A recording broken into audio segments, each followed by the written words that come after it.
दया सर्वभूतेषु। अगर आप साधक हैं, भजन मार्ग में हैं, परे वा बंधु वर्गे वा मित्रे द्वेष्टेरि वा सदा आपन्ने रक्षितव्यम तु दयैषा परिकीर्तिताः। दया किसे कहते हैं? अपने पराये का भेद नहीं है। मित्र हो या शत्रु हो, वो भारी दुख में पड़ा हुआ है, तो जितना हमें शारीरिक बल, बौद्धिक बल, तप बल प्राप्त है, हम उसका प्रयोग करके उसकी रक्षा कर लें, पर आसक्त ना हो। रक्षा करना, चाहे वो मित्र हो या शत्रु हो, कोई भी हो। साधुता का हृदय, भक्त का हृदय कैसा होता है? परे वा बंधु वर्गे वा मित्र द्वेष्टेरि वा सदा। वो पराया है, अपना ये भेद तो होता नहीं इस भगवत मार्ग के पथिक में। मित्र है या शत्रु है, अगर वो विपत्ति में फंसा हुआ है तो शरीर बल, तप बल, वाणी बल, हर बल के द्वारा हम उसकी रक्षा करेंगे, पर अपनापन नहीं करेंगे। जैसे मृग की रक्षा की, पर अपनापन ममता कर लिया तो अगला जन्म मृग का बना। दया बिना साधु कसाई, और दया करी तो आफत आई। इसलिए दया बहुत संभाल के। दया क्या? हमारे जितना बल है हम आपके कल्याण के लिए प्रयोग किया और अलग हो गए, आसक्त नहीं हुए, कभी उससे धन्यवाद पाने की इच्छा नहीं की, उसे दया कहते हैं। दूसरा, शांति। बाह्य चाध्यात्मिके चैव दुखे चोत्पादिते क्वचित न कुप्यति न वा हंति सा क्षमा परिकीर्तिता। ये साधक के लक्षण। पहला दया, दूसरा ऐसा क्षमा कि कोई आपको शारीरिक या मानसिक पीड़ा पहुंचा रहा है, आपको क्रोध नहीं आना चाहिए, उसे न मारना है, न कड़वे वचन बोलने, न संकल्प के द्वारा उसको नष्ट करना है। इसी का नाम शांति, इसी का नाम क्षमा है। जिसके अंदर दया है, शांति क्षमा है। न गुणान गुणिनो हंति स्तौमि मंद गुणानपि नान्य दोषेषु रमते सानुसूया प्रकीर्तिता। गुणी के सद्गुणों का हनन अर्थात अपलाप न करना, किसी भी सद्गुणी में दोष न निकालना, थोड़े गुण वाले प्राणियों को भी उत्साह बढ़ा देना भगवत मार्ग में, दूसरों के कभी दोषों पर दृष्टि डालकर उसे नीचा दिखाने के लिए न वर्णन करना, ये अनुसूया, इसे अनुसूया कहते हैं। दया, क्षमा, अनुसूया और अभक्ष परिहारस्य संसर्गश्चापि निर्गुणैः स्वधर्मै च व्यवस्थानं शौचमेतत् प्रकीर्तितम्। पवित्रता, शौच क्या? कभी भी अभक्ष पदार्थ ना खाना, जिसे शास्त्र निषेध करता है, कभी जबान पर नहीं जाना चाहिए। प्याज, लहसुन, मांस, मदिरा, नाना प्रकार के सब नहीं पाना चाहिए। एक बोले दीक्षा लिए थे कि पत्नी तो दीक्षा नहीं ले, पर वो प्याज लहसुन बना के खाती हो, कहती हम कोई गुरु मंत्र थोड़ी लिए, अब हम क्या करें, फिर खाना ही पड़ता है। कैसे खाना पड़ता है? वो अपनी निष्ठा पे, तुम अपनी निष्ठा पे नहीं आ सकते। अपनी निष्ठा पे आना पड़ेगा, या वो बदले या तो तुम बदलो। तुम कंठी तिलक लेकर बदल गए कि तुम प्याज लहसुन खा रहे हो, पत्नी खा रही इसलिए नहीं भाई। दोनों हैं, एक ही जगह भोजन बनना है तो एक को तो सुधरना पड़ेगा। या तो फिर आप अपने लिए रोटी ले लीजिए और नमक से पा लीजिए। जय दिन आप नमक रोटी पाएंगे तय दिन उसका हृदय जलेगा और उसको सुधरना पड़ेगा, प्याज लहसुन छोड़ना पड़ेगा। लेकिन जो गुरुमंत्र लेकर के अभक्ष पदार्थ खाता है वो अपवित्र बुद्धि हो जाती, भ्रष्ट बुद्धि हो जाती। इसलिए बहुत सावधान। हमने कई बार प्रार्थना की कि प्याज लहसुन तमोगुणी है, वो भजन में बहुत बाधक है, इसलिए उसको कदापि नहीं पाना चाहिए। अभक्ष परिहारस्य, बासी भोजन, दूषित भोजन, ये अभक्ष जो पदार्थ बताया गया है उसे नहीं पाना चाहिए। दुर्गुण रहित प्राणियों का संसर्ग नहीं करना चाहिए। पवित्रता का मतलब केवल स्नान ही कर लेना नहीं है, अभक्ष पदार्थ नहीं खाना और कुसंग नहीं करना। कुसंग भी अपवित्रता है। और स्वधर्म में दृढ़ रहना, इसी को पवित्रता कहते हैं। पवित्र भोजन पाना, सत्संग करना और स्वधर्म में दृढ़ रहना सच्ची पवित्रता इसे कहते हैं। शरीरम पीड्यते येन शुशुभेनापि कर्मणा अत्यंतम तन्न कर्तव्य मनायासः च उच्यते। जो श्रेष्ठ भागवतिक कर्म के लिए अत्यंत कष्ट सहता है उसको अनायास तपस्या कहते हैं। भारी से भारी कष्ट को सहने के लिए तैयार है। बुखार है लेकिन हमें सत्संग में जाना है, शरीर पीड़ा में है लेकिन हमारी दिनचर्या है, हम प्रभु के दर्शन करेंगे जाके, हम सत्संग सुनेंगे जाके, हम अपने प्रभु की सेवा करेंगे, ऐसी होनी चाहिए। अनायास जो भगवत कृपा से तुम्हारे जीवन की पूर्ति के लिए आ जाए। प्रयास, विरक्त को प्रयास नहीं करना चाहिए, विरक्त को व्यापार नहीं करना चाहिए। विरक्त जो है अनायासम। शरीरम पीड्यते येन शुशुभेनापि कर्मणा अत्यंतम तन्न कर्तव्य मनायासा च उच्यते। किसी भी तरह विरक्त भाव वाले को, गृहस्थ को मेहनत करके कमा के अपने पर शरीर का पोषण, और विरक्त को अनायासम आकाश वृत्ति या मधुकर वृत्ति, ऐसे भाव से व्यापार आदि करके बुद्धि भ्रष्ट हो जाएगी, हरि और गुरु से विपरीत बुद्धि चली जाएगी। अरे भाई तुम कितना कमा सकते हो, देनहार कोई और है देत रहते दिन रैन, लोग भरम मुंह पे करे तासो नीचे नैन। अरे वो लक्ष्मीपति जैसे, अरे जो चाहिए नहीं वो हमारे को क्या, हम तो हमें प्रभु चाहिए, फिर कैसे। बहुत सावधान, बहुत सावधान। कभी कभी गुरुजन संकोच करते हैं तो इशारा उनका समझना चाहिए। और जब वो प्रकट कह दे तो भूल जाओ, अगर कदम उसी मार्ग पर रखोगे तो बहुत दूर निकल जाओगे, बहुत फिसल जाओगे। अनंत जन्मों के बाद अवसर मिला है माया से मुक्त होने के लिए। प्रशस्ताचरणम नित्य म प्रशस्ति विसर्जनम एतद्य मंगलम प्रोक्तम मुनिभिः तत्त्वदर्शिभिः। सदैव गुरुदेव के उपदेश और शास्त्र सम्मत कर्म करना चाहिए, कोई भी अशुभ कर्म नहीं करना चाहिए। तत्वदर्शी मुनियों द्वारा बताए हुए मार्ग से सदैव मंगल होता है, इसे मंगल कहते हैं। स्तोकादपि प्रदातव्य मदीने नान्तरात्मना अहन्यानि यत्किंच कार्पण्यम हि तत् स्मृतम। अगर थोड़ी वस्तु मिली तो प्रसन्न रहो, अधिक मिली है तो प्रसन्न रहो, किसी भी स्थिति में असंतुष्ट मत रहो। प्रसन्नता ही सबसे बड़ी उपलब्धि है। संतुष्टायन केनवा, हर स्थिति में प्रसन्न रहना सीखो। मंगलम और अकार्पण्यम और अस्पृहा यथालाभेन संतोषा कर्तव्यो हृत वस्तुना परस्याचिंतित्वार्थम सा स्पृहा परिकीर्तिता। कभी दूसरे से इच्छा मत करो, कभी दूसरे के वैभव की याचना मत करो। जब प्रभु को आपको देना होगा तो बिना मांगे दे देंगे। संतोष धन धारण करो, अस्पृहा, ये जिसमें होते हैं उसे भगवत प्राप्ति होती है। पहला है दया, दूसरा है क्षमा, फिर तीसरा है अनुसूया, चौथा है शौच पवित्रता, ये अनायास जीवन की पूर्ति, और मंगल कार्पण्य और स्पृहा रहे। ये दीनता नहीं होनी चाहिए भोगों के लिए, किसी से इच्छा नहीं होनी, और निरंतर भगवत चिंतन। आप कह रहे हैं कि ये 10 बातें भगवत मार्ग के पथिक को त्याग देनी चाहिए। पर द्रव्येष्वभिध्यानम, दूसरे के धन का अपहरण करने की वृत्ति, चाहे विरक्त हो चाहे गृहस्थ हो। पर द्रव्येष्वभिध्यानम मनसानिष्ट चिंतनम, जो मन से भी दूसरे के धन का चिंतन करने लगता है तो खुद उसका अनिष्ट शुरू हो जाता है। शास्त्र की बात मान लो, जिम हरि शरण न एको बाधा, सुखी मीन जहां नीर अगाधा। तुम भगवान से विमुख होकर जिस पाओगे। पर द्रव्येष्वभिध्यानम, ये मायावी लोग मिल जाते हैं। अगर धन का चिंतन करोगे मिल जाएंगे। बहुत बहुत मारा घूम रहा है रुपया, रुपया के लिए भगवत मार्ग, चाहे गृहस्थ हो चाहे विरक्त, रुपया कोई भगवत प्राप्ति नहीं कराता, केवल भोग देता है। तो भगवान जैसे रखें वैसे धर्म पूर्वक चलो, अन्याय पूर्वक या चिंतन पूर्वक नहीं। चिंतन नहीं धन का, चिंतन हरि का। मनसानिष्ट चिंतनम, चिंतन करोगे तुम्हारा अनिष्ट कर देगा रुपया। ये संसारी पुरुष नहीं समझ, रात दिन उसी का चिंतन करते हैं, तभी डिप्रेशन में पहुंच जाते हैं। नाना प्रकार की कुभावनाएं प्रकट होने लगती है। जिसको इस जन्म में परमानंद की अनुभूति करनी है उसको सावधान। पारुष्य अनृतम चैव पैशून्यम चापि सर्वशा। अगर परलोक की प्राप्ति करनी, परम धाम जाना है तो आप चुगली करना, निंदा करना, दूसरे की बातें करना छोड़ दो, दूसरे के धन का चिंतन अपहरण करना छोड़ दो। मिथ्या भाषण, परनिंदा और असंबद्ध प्रलाप ये साधक में नहीं होना चाहिए। असंबद्ध प्रलाप, चुगली, निंदा ये जबान में नहीं होना चाहिए। और कह रहे हैं अदत्तानाम उपादानम हिंसा चैवा विधानता परदारोप सेवाचा शारीरम त्रिविधम स्मृतम। बिना किसी के दिए हुए किसी वस्तु का स्पर्श मत करो। देने पर भी तब देखो कि तुम्हारे योग्य है कि नहीं। और परदाररति, चूंकि ये गृहस्थ या विरक्त कोई भी भगवत प्राप्ति के लिए चले, उसके लिए किसी भी परदाररति, दूसरे की स्त्री के प्रति तनिक भी लगाव नहीं होना चाहिए काम भाव का। अगर काम भाव का जरा भी लगाव है तो तुम्हारा पतन हो जाएगा। बहुत एक विचित्र समय कलिकाल का प्रभाव चल रहा है, इस पर दृष्टि ही नहीं जा रही। ये जो व्यभिचार प्रवृत्ति है इसको एक मनोरंजन मान लिया गया है, इसको एक खिलवाड़ मान लिया, इसे एक सीमा में रखा गया है, एक सीमा में रखा। पाणी ग्रहण संस्कार कर स्वीकार करके फिर धर्म पूर्वक चलो, वैराग्य हो जाएगा। अधर्म पूर्वक चलोगे आसक्त हो जाओगे। परदाररति ये नरक प्राप्ति का हेतु है। इसलिए उपासक जो भगवत प्राप्ति करना चाहता है अशुभ कर्मों से बचे, परदाररति से बचे। किसी भी तरह से जो अपवित्र वस्तु दी जाए उसको स्पर्श न करे। हमारे लिए क्या पवित्र है? विरक्त के लिए हम भगवत मार्ग के पथिक हैं, जितना हमें चाहिए उतना मांग लेंगे। जो नहीं चाहिए हमारे लिए सब अपवित्र, हमें नहीं चाहिए, नहीं चाहिए। और गृहस्थ के लिए धर्म पूर्वक कमाई हुई वस्तु किसी के दान दक्षिणा या किसी का यह ऐसा स्वीकार न करे, बहुत हानिकारक होता है। दोषै प्रयुक्ता शरीरेण प्रवर्तमानो हिंसास्त्रेय प्रसिद्धम मैथुनान्याचरति। जो दोषों को स्वीकार करके इस मार्ग में चलता, बहुत बुरी तरह चारों खाना चित्त गिरता है परमार्थ में।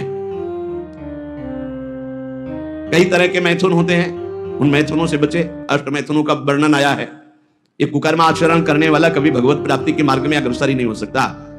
इसलिए शास्त्र है बहुत सावधानी से, गृहस्थ हो चाहे विरक्त, अगर शुद्ध सच्चिदानंद का आनंद लेना चाहते हो, दुखों से अपने आप को बचाना चाहते हो, तो हर प्रकार के मैथुनों से बचने की चेष्टा करें। पर प्रीडेयन, दूसरे को कभी दुख ना दे। मिथ्या भाषण, कशोर भाषण, ये सब कुकर्म के अंतर्गत ही आता है। परद्रोह, अन्याय पूर्वक परद्रव्य ग्रहण नास्तिकता पैदा कर देता है। परद्रव्य अन्याय पूर्वक ये नास्तिकता पैदा कर देता है, भगवान से बिल्कुल विमुख कर देता है। भगवान छूट गए तो सब मिला मिलाया, सब प्राण छूटने के बाद कुछ नहीं तुम्हारे पास। भगवान है तो सब कुछ है, नास्तिकता ना आने पावे। परद्रव्य ग्रहण से अन्याय पूर्वक, न्याय कहते हैं जो धर्म शास्त्र आज्ञा करते हैं, अन्याय पूर्वक धन ग्रहण करना, ये नास्तिकता पैदा कर देता है। नास्तिकता क्यों आई है? क्योंकि पापाचरण है, तभी नास्तिकता आती है।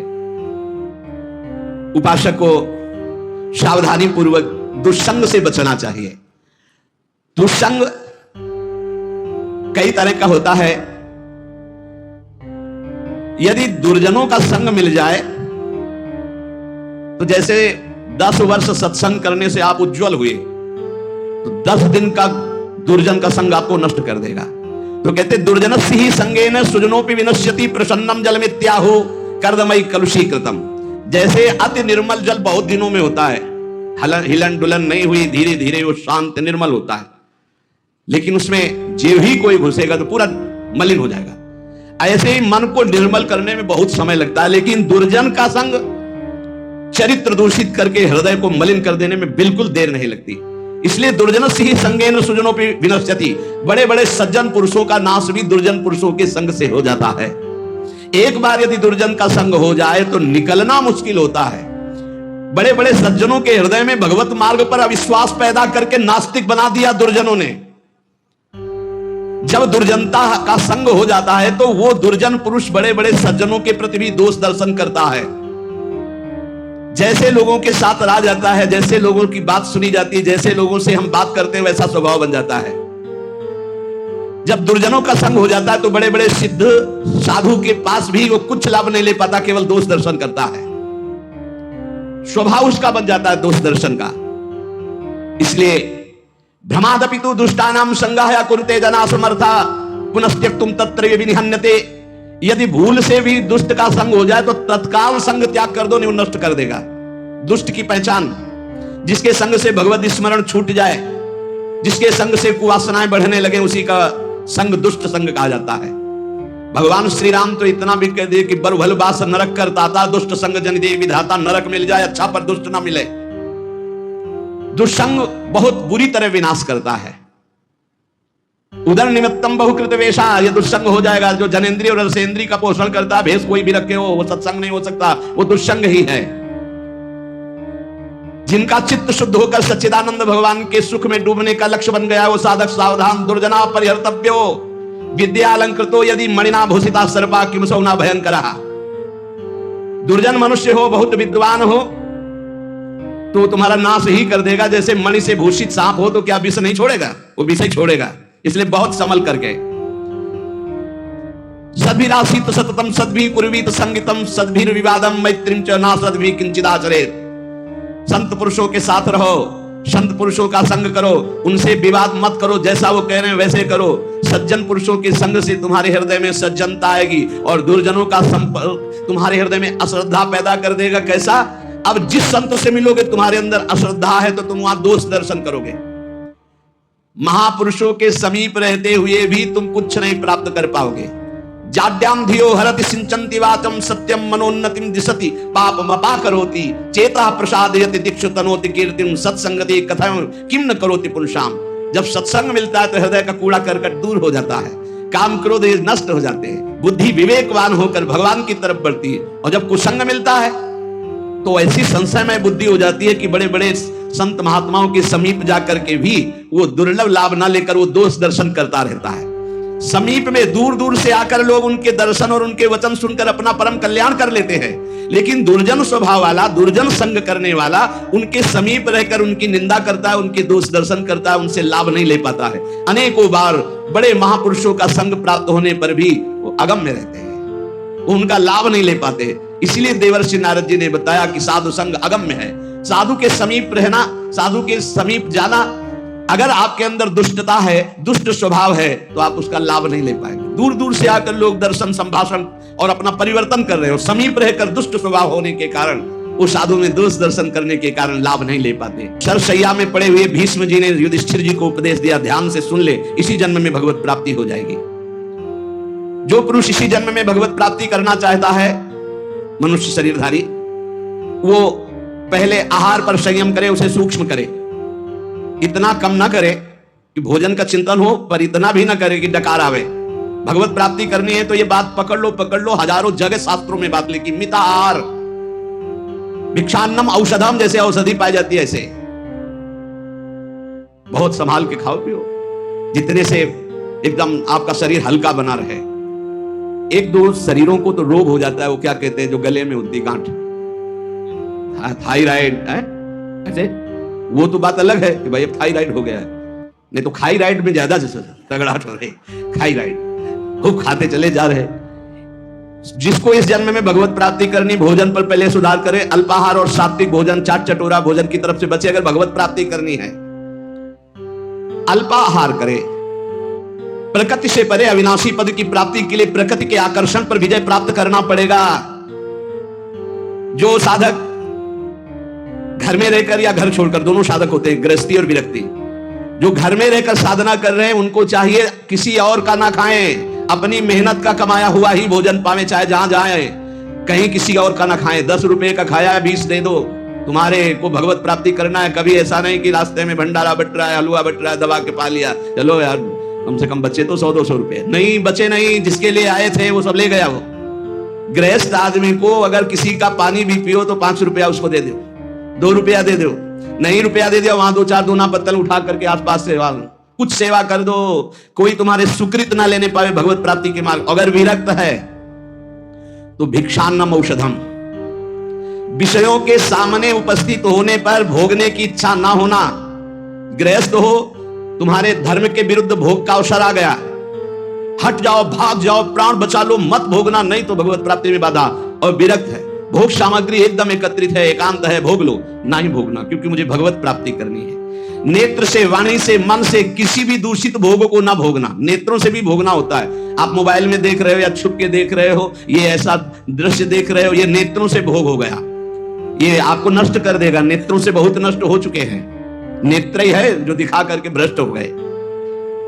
किसी के सामने ना, तो एकांत में नेत्र से भोग भोगना, वाणी से, मन से बिल्कुल दूषित वार्ता करना, दूषित संकल्प करना, दूषित दृश्य देखना है, भगवत प्राप्ति करना है तो चाहे गृहस्थ हो चाहे विरक्त, बचो इससे। किसी भी प्राणी से अतिवाद करना, बहुत बातें करना, मित्रता बना लेना, वैर कर लेना, ये सब नहीं। भगवत प्राप्ति के मार्ग में ये भीष्म पितामह जो उपदेश कर रहे हैं, किसी के सामने अभिमान भरा वचन बोलना, अभिमान भरी क्रिया करना, अभिमान भरी चेष्टा करना, जैसे अभिमान हो जाता है। अहंकार भरी बात, अहंकार भरी क्रिया, अहंकार भरी कोई चेष्टा ना करे। यदि तुम्हें कोई क्रोध दिला रहा है तो तुम क्रोध ना करके मीठे वचन से ही उत्तर दो।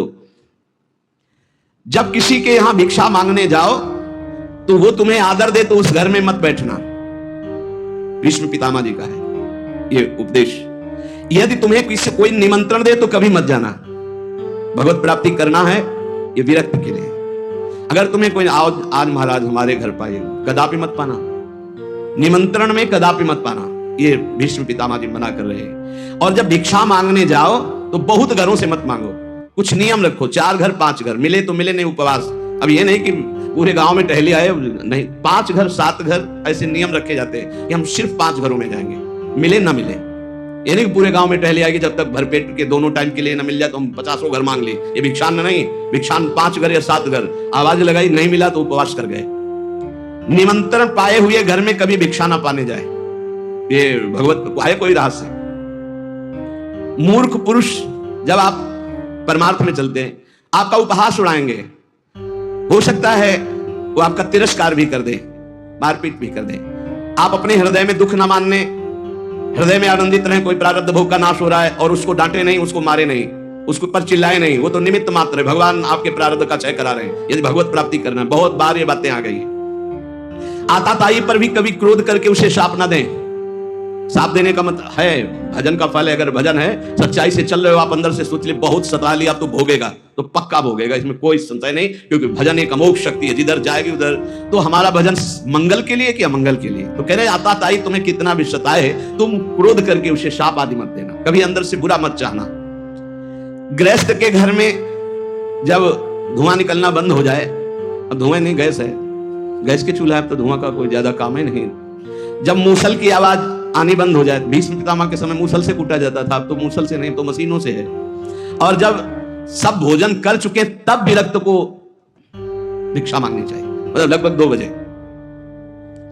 भिक्षा मांगने के पश्चात किसी नदी के किनारे या किसी देवालय में एकांत में बैठकर भगवान को अर्पित कर उसे पाए। गृहस्थ अपने कमाई से पाए, अधिक भिक्षा मत ले। श्री पूज्य सदगुरुदेव भगवान ने कहा कि टुकड़ा या 1 रोटी, बहुत अगर नहीं मिला है 4-5 घरों में, और आखिरी घर में 2 रोटी मिल रही तो बस 2 रोटी, तीसरी रोटी हुई तो भिक्षा नहीं मानी जाएगी। ये सदगुरुदेव भगवान के मुख्य वचन। शुद्ध भिक्षा 1 टुकड़ा, आधी रोटी। बहुत ज्यादा हो गया तो 1 रोटी। अब पता चला कि 5 घरों का आखिरी घर है, उसमें 2 रोटी मिल रही, तो फिर उससे 2 रोटी ले ले, तीसरी रोटी नहीं होनी चाहिए। जो अधिक भिक्षा ले लेता है उसे भिक्षान्न नहीं कहते हैं। ना मिलने पर प्रसन्न मुद्रा में वैसे ही शांत भाव से भजन करता हुआ दूसरे दिन जब अपने समय भिक्षा में जाता है, फिर उसी समय जाए। एक बार जब कोई बैठाल करके द्वार पर सम्मान पूर्वक विनय पूर्वक भिक्षा दे तो उसी समय हट जाना चाहिए, उसकी भिक्षा नहीं लेनी चाहिए। आओ आओ महाराज, आपके तो दर्शन बड़े भाग्य से। ए लाओ कुर्सी बैठा लो, लाओ गरम गरम रोटी बनाओ, उठे हो चल दे। द्वार में अंदर नहीं जाना है, द्वार में ही खड़ा और असम्मान पूर्वक भिक्षा। ना किसी का आसन ग्रहण, ना किसी के मृदु वचन, ना किसी की स्तुति, ना कोई अर्थ। जब रोटी मांगने निकले, किसी ने 10 रुपया दिया तो ऐसे कोई भिक्षुक है, भिखारी है इस बात के? नहीं, केवल आचार्य आदेश, प्राण पोषण के लिए अन्न, रोटी है तो दे, नहीं तो राधे श्याम चल दिया। सिंहवत व्यवहार। विविध प्रकार के व्यंजनों को न खाए। अरे भाई बहुत विचित्र। भगवान की प्राप्ति के मार्ग में सबसे ज्यादा इस रसेंद्री पर दृष्टि डालो। बहुत विचित्र खेल है, बहुत विचित्र, बहुत सावधान। अब आज का जो वातावरण है, बहुत भोजन के लिए बहुत आगे चलकर और अव्यवस्था हो जाएगी। कैसे भजन होगा, कैसे भजन होगा? भगवान को अर्पित करके दाल रोटी खाओ, खूब हरि के गुण गाओ। अगर इधर उधर खान पान करोगे तो हम पक्का कह सकते हैं भजन तो नहीं हो सकता है। भजन का नाटक भले आप कर लो, भजन का नाटक कर सकते हो। भीष्म पितामह जी कहते हैं कि जो विरक्त भाव से भगवान के मार्ग में चले हैं, वो किसी उजड़े हुए खंडहर में या देवालय में या वृक्ष के नीचे या किसी संत का बनाया हुआ स्थान, उसमें वास कर, स्वयं का कुछ नहीं होना चाहिए। अपने शरीर निर्वाह केवल करना है। बने बनाए बिलों में वास कर लिया, घर गृहस्थी के यहाँ नहीं। विरक्त को घर गृहस्थी के यहाँ शयन नहीं करना चाहिए। हम भ्रमण किए हैं, बड़े संतों का संग किए, तो हमने देखा है कि गांव के बाहर स्कूल, मंदिर या किसी बट वृक्ष के नीचे या भगवान शंकर का छोटा मंदिर, वहां घरों में गृहस्थों के सैया पे शयन करोगे, खूब भजनानंदी बनोगे तो सिद्ध ही हो तो प्रणाम, नहीं साधक है तो चौपट हो जाएगा। क्योंकि परमाणु वहां है, वहां गृहस्थी के परमाणु। घर गृहस्थी में बस मधुकरी मांगी हो बाहर। बहुत सावधानी की जरूरत है। भीष्म पितामह जी कह रहे हैं विरक्त को अपने मन को अचल और स्थिर करने के लिए कहां शयन करे? वृक्ष के नीचे, उजड़े हुए खंडहर, देवालय, ऐसे बाहर, या किसी संत का जहां साधु समागम। किसी भी गृहस्थ के घर में विरक्त को शयन का अधिकार नहीं। बाहर बहुत ही ऐसी अव्यवस्था है, तो स्कूल होते हैं गांव में या गांव के किनारे कोई न कोई छोटा मोटा मंदिर होता है, लता वृक्ष होते हैं। अपना आहार करो, एकांत सेवन करो। अपने तो करुणा है, धाम में वास मिला हुआ है श्री जी के। जो किसी गृहस्थ से राग कर लेता है विरक्त होकर के, उसके अंदर पाप कर्म की इच्छा प्रकट होने लगती है। बहुत सावधान। नित्य तृप्त रहो, भगवत चिंतन में छके रहो, संतुष्ट रहो भगवत चिंतन में, मुख प्रसन्न रहे, इंद्रियां शासन में रहे, निर्भय रहो भगवत मार्ग के पथिक। हर समय नाम जप चलना चाहिए। मौन का आश्रय लो नाम जप बढ़ाने के लिए। वैराग्य की भावना को पुष्ट रखो। समस्त जगत के पदार्थ नाशवान है, किसी पर आसक्त मत हो। सब ये उत्पत्तिशील जितने सब विनाश को प्राप्त होंगे, इसलिए सत्य नहीं है, सत्य सच्चिदानंद भगवान है। मन और इंद्रियों को संभालना ही साधना है, यही तपस्या है। अपनी इंद्रियों और मन को संभाल लो। इसलिए सदैव सत्संग करो, दुर्जनों का संग त्याग करो, नाम जप करो, और रसेंद्री को संभाल के रखो, और लेने में बहुत सावधान रहो। किसी से कुछ लेने में सावधान रहो, वो ऐसा पाप की कमाई ना हो जो तुम्हारी बुद्धि भ्रष्ट करके भगवान से विमुख कर दे। चाहे गृहस्थ हो चाहे विरक्त, अन्याय पूर्वक जीवन नहीं होना चाहिए, धर्म पूर्वक जीवन होना चाहिए। इसी जन्म में हम भगवत प्राप्ति करें। जो सत्संग सुने उसका मनन करें, मनन करके आचरण में उतारे, तभी लाभ मिल पाएगा। शेष चर्चा आगे। श्री राधा